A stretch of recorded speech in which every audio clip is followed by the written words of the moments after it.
When you feel like giving up on recovery, watch this. You're listening to That Recovery Life, where we talk real about what it takes to stay sober, stay free, and stay in the fight for your life. I'm Jake, and I've been there. Cold sweats, broken promises, standing over the sink, wondering if today's the day I just let it all go. I'm Maya, and if you're listening to this right now, I want you to know something.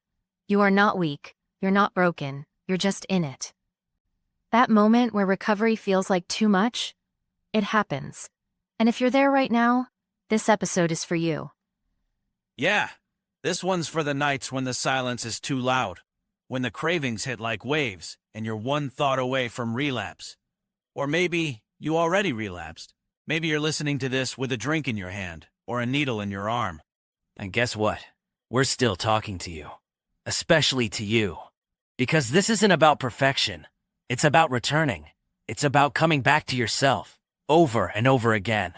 I want to tell you a story, a moment I don't talk about often. I was about 8 months clean. I had a sponsor. I was going to meetings, saying all the right things, smiling at people.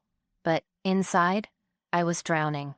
I was standing outside this gas station one night, car running, keys in my hand, and I had two options. I could drive to a meeting, or I could drive to my dealer's house. I remember those choices. One road leads back to life. The other leads to that familiar death. And the wild part is, in that moment, death felt easier. It felt gentler. You know what I'm saying? Because recovery, it strips you down. It asks everything of you. But here's the truth I learned that night. Recovery will never ask more of you than your addiction already took. Say that again? Recovery will never ask more of you than your addiction already took. And if you're listening to this, thinking, I can't do this anymore, I need you to hear me. You've already survived more than what this moment is asking of you. We forget that. We forget that surviving the chaos was actually harder than staying clean, because it was constant war, inside and out. But in early recovery, the war goes quiet. And that silence, it freaks people out. That silence makes people say, I miss the high. No, you don't. You miss not feeling. You miss the numbness. That false peace. So let's break it down. If you're feeling like giving up on recovery, there are usually 5 core things happening. And I want to walk through each of them. Real, raw, no fluff. Because knowledge is power.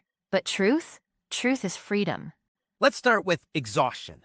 That bone-deep fatigue that doesn't go away with sleep. Recovery is not just quitting something. It's rebuilding everything. And that's freaking exhausting. Think about it. Your nervous system has been fried. Your brain chemistry is trying to find its way back. You are literally rewiring the machine while still trying to drive it. You're allowed to rest, not quit. You can pause. You can cry. You can crawl. But you don't give up. Take that nap. Calling sick. Saying no to the extra responsibilities. Your life is the priority right now. Let's talk about shame. That old voice in your head that says, see, I knew you couldn't do it. You always mess it up. We've both heard that voice. But let me say this out loud for somebody. Relapse is not the opposite of recovery. It's part of it. Come on. It doesn't mean you failed. It means something in your system is still unhealed. Something still needs to be seen, felt, grieved, or released. You don't shame a child for falling when they learn to walk. Why would you shame yourself now? The only real failure is giving up completely. And you haven't. You're still here. You're still listening. Isolation is one of addiction's oldest tricks. It whispers, no one gets you. No one cares. You're too far gone. But connection is the medicine. Even when it feels awkward. Even when you sit in the meeting and don't say a word. Just showing up puts cracks in that wall of loneliness. I remember going to meetings and crying the whole time. Not saying a word, just weeping. And someone would hand me a tissue. That was enough. You don't need perfect words. You just need presence. This one doesn't get talked about enough.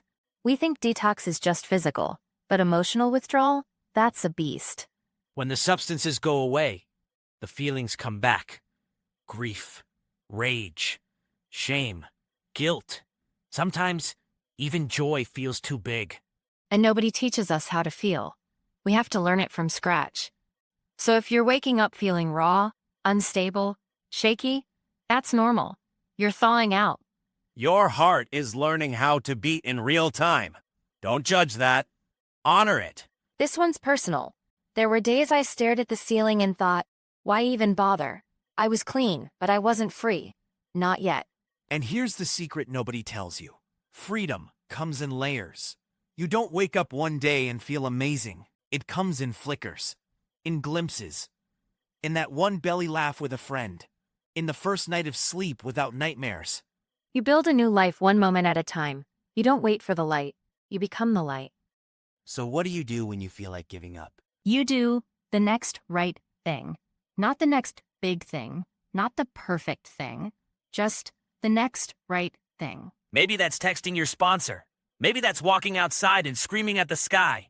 Maybe it's watching this video 3 times on repeat until the urge passes. And if you relapsed, you don't throw away your sobriety. You reclaim it. Right here. Right now. Say it out loud with us. Even if you're whispering, I am worth saving, even now, especially now. Again, I am worth saving. Even now, especially now. You don't have to believe it. Just borrow our belief until yours comes back. Step 1 says, we admitted we were powerless over our addiction and that our lives had become unmanageable. Admitting powerlessness isn't weakness. It's the beginning of power. And step 2, came to believe that a power greater than ourselves could restore us to sanity.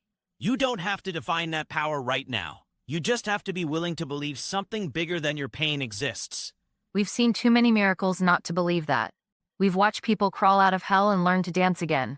We've watched the dead come back to life. And if nobody else told you today, we believe in your comeback. We believe in your next breath. We believe in you. If this episode hit something in you, sit with it. Journal about it. Share it with someone. And if you're in that moment, reach out. Call the hotline. Go to a meeting. Walk into a church basement. Send a DM. Don't isolate. Don't quit. You are worth the work. You are worth the fight. You are worth recovery. This is that recovery life. And we'll be right here every step of the way.